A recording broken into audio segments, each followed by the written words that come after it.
Margaret Cole sat on her quiet porch, the evening breeze brushing against her face as she stared at her silent phone. For 20 years, she had been Ethan's whole world. Now, she wasn't even on his guest list.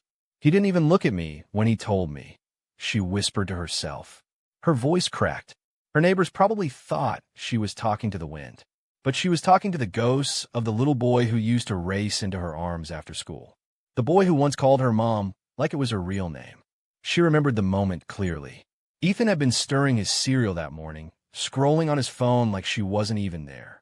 "We're having a dinner before I leave for college," he mumbled. Margaret's heart lifted. "Oh, that's wonderful. Should we host it here? I can make your favorite roast chicken." "No," he interrupted sharply. "It's just for my real family." The words sliced through her chest like glass. She gripped her coffee mug to hide her shaking hands. "What do you mean, real family?" she whispered. He didn't even look up. "Only blood." That night, she didn't sleep. Margaret lay in bed replaying every memory like old home movies. The scraped knees she had kissed, the science project she stayed up all night building, the way he once whispered, "Don't ever leave me," during a thunderstorm. Now he had left her instead, without even flinching. She stared at the ceiling fan as it spun like a clock hand, mocking her. She wondered how 20 years of love could be erased by a shared set of jeans. When the night of the dinner came, Margaret sat alone at her kitchen table, imagining Ethan laughing in a fancy restaurant with strangers who shared his eyes but not his history. She didn't call him. She didn't send a message. Instead, she quietly logged into their shared bank account and removed his access. Not out of spite, but out of dignity. If she wasn't good enough to be in his life, then her money shouldn't be either. At 9:15 the next morning, her phone buzzed. A bank alert. Attempted charge, $287 at Romano's Italian Kitchen, declined. Margaret froze, staring at the screen. The dinner. He had tried to use her card. The bank clerk on the phone confirmed it. 4 attempts, all denied. Margaret pictured him there, trying to look like an adult as the card failed in front of his birth family. A bitter part of her felt relief. Not joy, but justice. The next morning, there was a hard knock on her door. Margaret opened it in her pajamas to find Ethan standing there, eyes red, hair messy, jaw tight. "What the heck, Mom?" he barked, storming past her. It was the first time he'd called her mom in months, but it sounded more like an accusation than love. "Why did you block my card?" he demanded, arms crossed. Margaret placed her coffee on the table and met his gaze calmly. "You blocked me from your life," she said softly. "So, I blocked you from my wallet."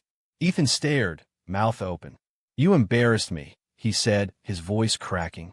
"My birth mom had to pay for everything. Do you know how that looked?" Margaret's eyes glistened. "It looked like someone who erased me still expecting me to pay for the party," she replied. "That's not fair," he whispered. "I never said I didn't love you."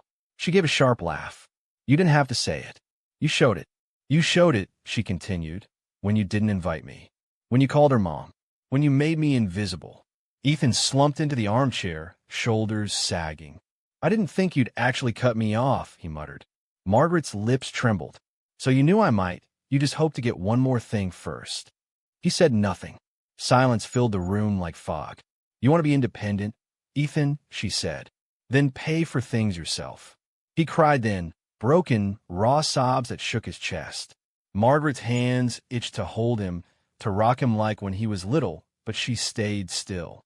Sometimes love meant staying quiet while they faced the cost of their choices. "I didn't think it would end like this," he choked. "Neither did I," she whispered.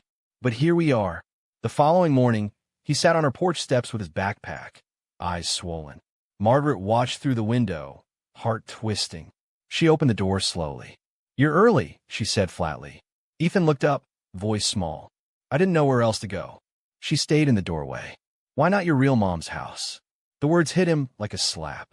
He lowered his gaze. "I messed up," he whispered. "I know that." Margaret folded her arms, leaning against the doorframe. "Knowing you messed up doesn't erase what you did," she said quietly. Ethan's eyes glistened. "You don't have to be mean," he muttered. That word, mean, stung her. She had swallowed months of heartbreak in silence, smiled through tears while he called another woman mom. And now he thought she was mean for not paying for his fantasy anymore. "I'm not being mean," Margaret replied evenly. I'm being honest. There's a difference. She pointed at his backpack.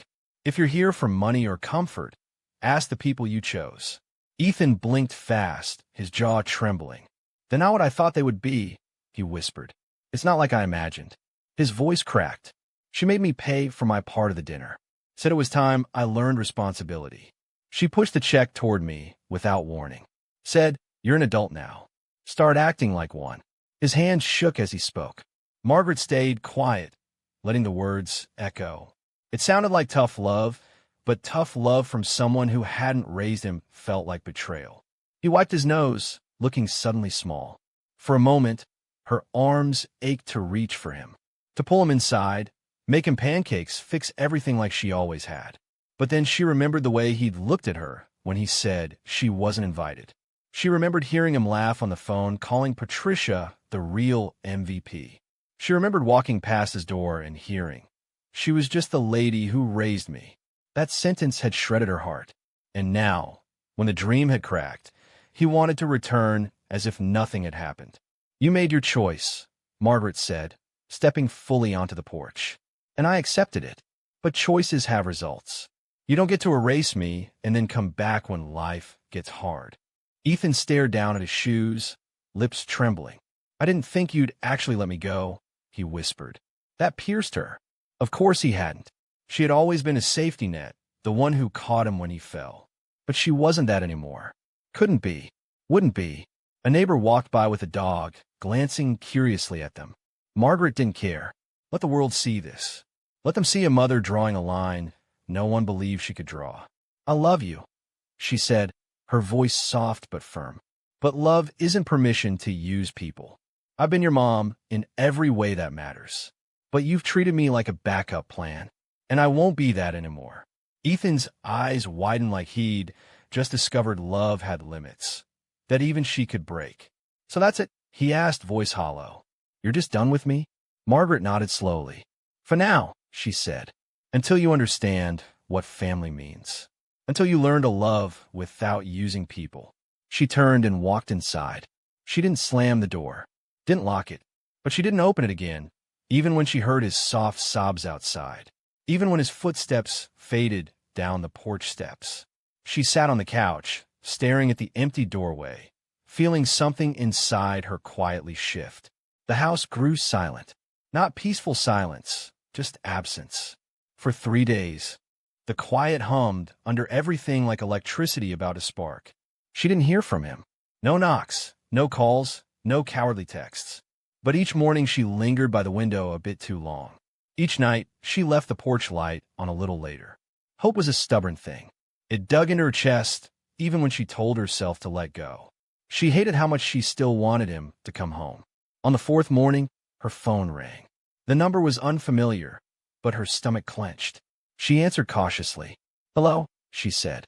There was a pause, and then a voice like Ethan's, only older, smoother, practiced. Hi, this is Patricia, the woman said lightly.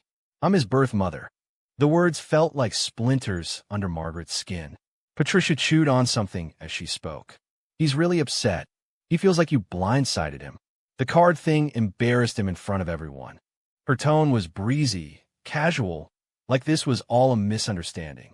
Margaret gripped the phone tighter. Let me make one thing clear, she said, each word sharp. You don't get to call me and make me feel guilty for not paying for a dinner I wasn't invited to. You pushed me out like I never existed. I raised him alone for 20 years. Where were you when he had appendicitis at 8? When I slept in a hospital chair for 4 nights? Where were you when he cried in my shoulder after his first heartbreak? You were nowhere. Don't expect me to fund your reunion. Silence stretched on the line, thick and uneasy. Then Patricia cleared her throat. I didn't mean to cause trouble. I just thought maybe you'd want to help him. He's still your son, isn't he? A bitter laugh escaped Margaret's throat. He was my son until he told people I was just the lady who raised him. Patricia rushed to deny it, but her pause betrayed her. Margaret's voice went cold. He said it. I heard it. So don't call me asking for money. I'm done being erased while paying the bill. After the call ended, Margaret sat on the floor of the living room, knees pulled to her chest. The house felt like an abandoned nest, still shaped by love, but empty of life. She stared at the baby photo on the shelf, Ethan's gummy smile frozen in time. She had rocked that baby through fevers, schoolyard tears, growing pains. And now he was gone. Not gone like death, but gone like he had peeled her name off himself and walked away. The grief was strange, loud and silent at once, echoing in her ribs. That night, she dug through her closet and found the tiny blue baby blanket she had sewn his name onto when he was 2.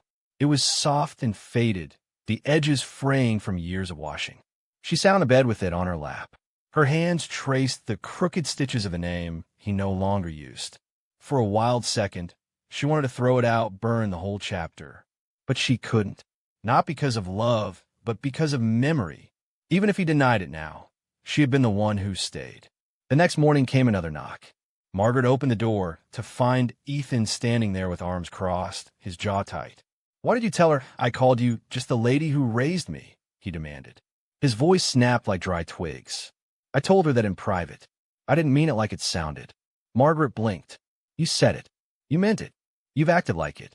Don't stand here pretending I twisted your words." His face flushed red. "You're making this worse. I came here to talk, not fight." "Then maybe you should have come with something other than excuses," Margaret shot back. Ethan's shoulders stiffened. "It was a bad moment. I was trying to explain our relationship to people who don't understand it." Margaret stepped closer, her eyes hard. "Then explain this. If I'm just the lady who raised you, why are you still trying to use my card? Why are you still coming here when life falls apart?" Ethan's lips trembled. "I don't want your money. Just what?" she cut in. "Just want my guilt? You can't pick and choose pieces of me," she said, voice low. "I'm not a menu. I'm your mother. Or at least I was." Ethan stared at her, silent, like she was a puzzle he couldn't solve. And maybe she was, because for the first time in his life, she wasn't bending. She wasn't smoothing the path, cushioning the fall. She was steel now, and he could see it. The realization flickered in his eyes, like someone who had just watched the bridge behind them burn down. That evening, the phone rang again. Margaret didn't need to check the screen. "Patricia." She let it ring 3 times before answering. "Hello," she said, her tone flat as a stone. "Hi again," Patricia chirped. "Look, I think things got a bit heated between you and Ethan. I just want what's best for everyone." Margaret stayed silent. Patricia filled the pause. "He's really upset. He says you're being harsh. He didn't mean to hurt you. Maybe you could forgive and move on." Margaret let out a short, sharp laugh. "Forgive and move on? Is that what he wants, or what you want, so you don't have to deal with the mess you helped create?" Margaret's voice was like ice. Patricia tried to interrupt, but she didn't let her. "You want to play mother now? Fine. But don't call me asking for forgiveness while you sit on the throne I built. Don't ask me to patch the holes while you pretend to be the hero." Patricia sighed. "I know I wasn't there, and I'm sorry, but I'm here now. Isn't that what matters most?" Margaret stood from the couch, pacing the room. "No," she said firmly. "What matters is showing up when it's hard, when nobody claps for you. I stayed when he slammed doors and screamed at me. I stayed through fevers, heartbreaks, broken dreams. You didn't. You showed up for the photos, not the pain. Now he calls you mom, while I get called the lady who raised him. And you think I'm the one who needs to forgive." Her voice cracked like glass, but she didn't stop. "He's just figuring out who he is," Patricia said softly. "He's 20. Young people make mistakes." Margaret froze mid-step. "No," she said slowly. "Young people lie about homework. They sneak out. This wasn't a mistake. This was betrayal. A choice." Patricia went quiet. And in that silence, Margaret knew she had finally understood. This was not the kind of woman who bent under pressure. This was a mother who had been carved by loyalty, and scarred by it too. "He says you cut him off," Patricia murmured. "That you shut the door on him." Margaret swallowed hard. "He walked out and locked it behind him. I just didn't open it when he knocked with guilt in one hand and selfishness in the other." After the call ended, Margaret stood before her bathroom mirror. Her face looked older than last week. Sadness had a way of doing that, crawling into your eyes, your bones, your skin. She had spent 2 decades raising someone who now pretended she was never his mother at all. Margaret gripped the bathroom sink and stared at her reflection. Her eyes looked hollow, like the life had been drained out drop by drop. She thought of all the women she knew who had been erased after adoption reunions. Mothers who gave everything, then got called temporary the moment someone with matching eyes appeared. The world told them the same thing. Be bigger, be forgiving, be quiet. Margaret straightened her back. No, she wouldn't be quiet. She would no longer shrink to make room for people who hadn't earned it. That night, she sat at her desk with the soft hum of the ceiling fan above her. She logged into the college savings account she had opened the day Ethan started first grade. Every birthday, check every overtime bonus, every skipped. Vacation had gone into that fund. It had been built out of love and sweat. Now she stared at the balance with an eerie calm. No pride, no guilt, just resolve. She clicked Close Account. She moved what was hers back into her own account and placed the rest in a trust he could only touch with an apology, not a demand. Around 10 o'clock, her phone buzzed with a text from an unknown number. You really closed the account. Wow, you're punishing me for finding my family. You're unbelievable. Margaret read it twice. Then she typed slowly, each word deliberate. I'm not punishing you for finding your family. I'm just finally believing you when you said I wasn't part of it. She hit send. He didn't reply. She didn't expect him to. She made herself grilled chicken and green beans that night and ate alone on the back deck. A storm brewed on the horizon, the sky heavy with gray, but the air around her felt still, peaceful. For the first time in weeks, the house didn't feel haunted by his absence. It just felt like hers again. She sipped her tea and let the silence hold her, not as punishment, but as a promise. A reminder that peace sometimes follows the loudest heartbreak. A week passed. 7 long days with no calls, no knocks, not even a bitter text. The silence stopped feeling like punishment. It had become a boundary, clean, solid, and hers. She spent the days taking long walks, cleaning his old room. Not as revenge, but as restoration. She packed the childhood toys, the trophies, the forgotten books. Each item went into a labeled box, stacked neatly in the garage. Not thrown away, but not welcome either. Like him, one quiet afternoon, sunlight streaming through the kitchen window, she found an envelope tucked into the side of the junk drawer among old batteries and takeout menus. The handwriting was unmistakable. Ethan's. Her heart jumped.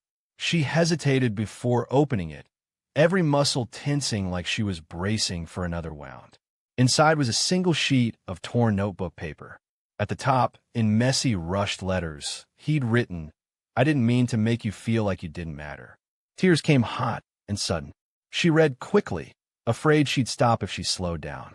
He wrote about being confused, about craving a place that looked like him, about feeling torn between loyalty and curiosity. He admitted he'd said hurtful things, that he thought she'd always be there no matter how far he pushed. But the last line shattered her. If you hate me now, I understand. But I hope one day you'll remember that I was your little boy first. Margaret sat down, the letter trembling in her hands. Something shifted inside her. Not forgiveness, not softness, but understanding. This wasn't a tale of villains and victims.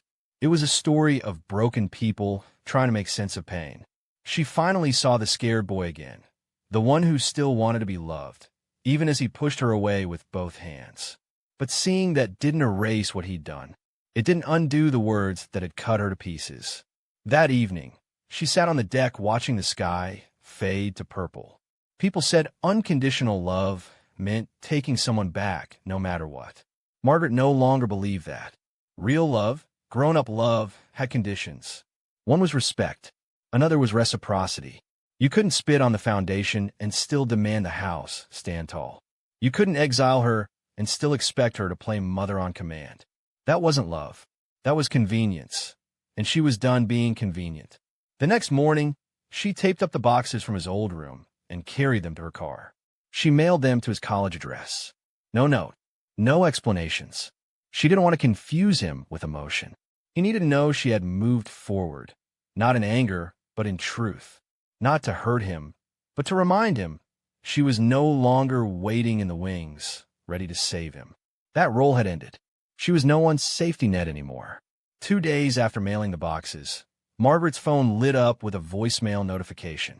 She stared at it for a long time before pressing play. Ethan's voice came through soft and low, stripped of its usual confidence. "I got the box," he said. "I understand now. I wish things were different, but I get it. I just wanted to say thank you for everything, even if I didn't say it when it mattered." Then silence. No begging. No promises. Just regret, floating like smoke through her quiet living room. She replayed it once, then set the phone down. Her chest felt tight, but not broken. This wasn't the fairy tale people loved to believe in. No teary reunion. No dramatic hug on the doorstep. It was just two people standing on opposite shores of the same river, realizing they might never cross back to each other again. It was grief, but it was clean, and for the first time in months, she wasn't drowning in it. Margaret stood at the kitchen sink, rinsing a coffee mug, when sunlight caught on the faucet and scattered across the counter like tiny stars. She paused, staring at them.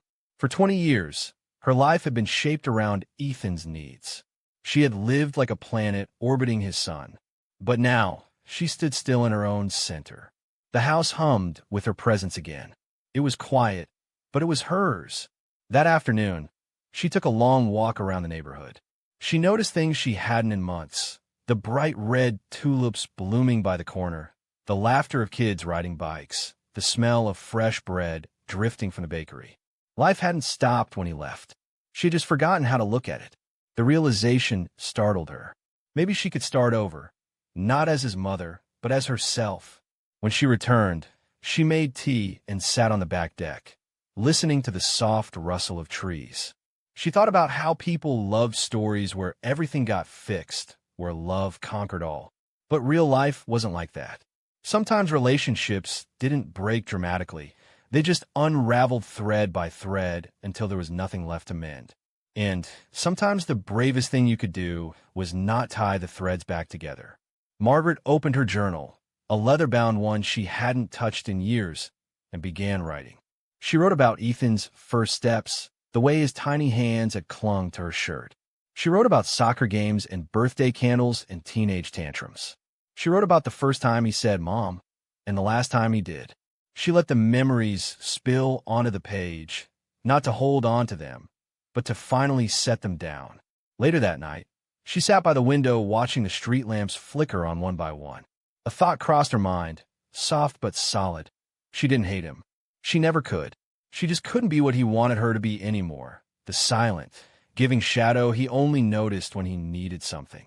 Love, she realized, wasn't supposed to erase you. If it did, it wasn't love. It was consumption.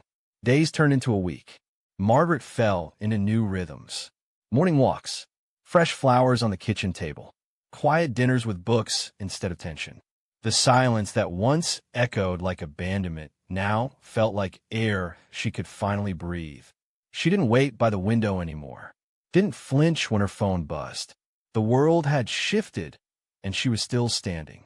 One afternoon, she passed his old room. The door stood open, bare, and echoing now. She paused, hand on the frame, expecting grief to stab her again. But it didn't. There was only a gentle ache, the kind that came from healing. She whispered, "Goodbye, my boy," and closed the door, not with sorrow, but with peace. She hadn't lost him. She had simply stopped holding what no longer wanted to be held. That evening, she baked a small cake, just for herself, vanilla with lemon frosting. She ate it on the porch as the sky turned gold and then deep blue. Each bite felt like defiance and healing at once. For 20 years, she had saved all her celebrations for him. But this one was hers. A quiet victory for the woman who had chosen herself. Friends began inviting her out again. A movie night, a weekend market, a gardening class. She said yes. Not because she was trying to fill the void, but because the void had stopped swallowing her whole. She laughed more easily now. People noticed. "You look lighter," one friend said. And she realized she was. She had stopped carrying the weight of being someone's entire world without being seen as one. One morning, she found an old framed photo of her and Ethan at the beach. He was 8, grinning with missing front teeth, holding a seashell like treasure. She smiled, touched the glass, then set the frame back down, not on the mantel but in a drawer. Not gone, just not center stage anymore. Love could still exist in the background, quiet and unannounced. Weeks passed without a word from him. She didn't count the days. That surprised her. Once, she would have marked every hour with worry. Now she marked them with living. Reading on the porch, planting basil in the windowsill, dancing in the kitchen to old soul music. It wasn't the life she had imagined, but it was real, and it was hers. One evening, rain pattered gently against the windows while she painted her nails, something she hadn't done in years. The soft pink polish gleamed as it dried. She thought of Ethan somewhere out there, maybe smiling, maybe not. She didn't know. And for the first time, not knowing didn't feel like drowning. It felt like freedom. She sometimes wondered if he'd call again. Maybe one day, maybe never. Either way, she wasn't waiting at the door anymore. She had stopped rehearsing what she'd say if he returned. There were no speeches left. Only boundaries, quiet and firm, built out of what she had learned. Love wasn't supposed to erase you. If it did, you had to choose yourself. Margaret spent a sunny Saturday cleaning out the garage. She labeled boxes of her own things, paints, hiking gear, old journals, like she was cataloging pieces of herself she had forgotten. It felt symbolic, like reclaiming the parts she had tucked away while being someone's entire safety net. For the first time in decades, her life felt wide open. As evening fell, she brewed chamomile tea and stood by the window, watching the sky fade from orange to violet. The world was vast. Her life stretched out before her, not as a waiting room for his return, but as her own story. She was no longer a character in someone else's tale. She was the author now. People like to say love always wins. Margaret didn't believe that anymore. Sometimes boundaries had to win. Sometimes survival had to win.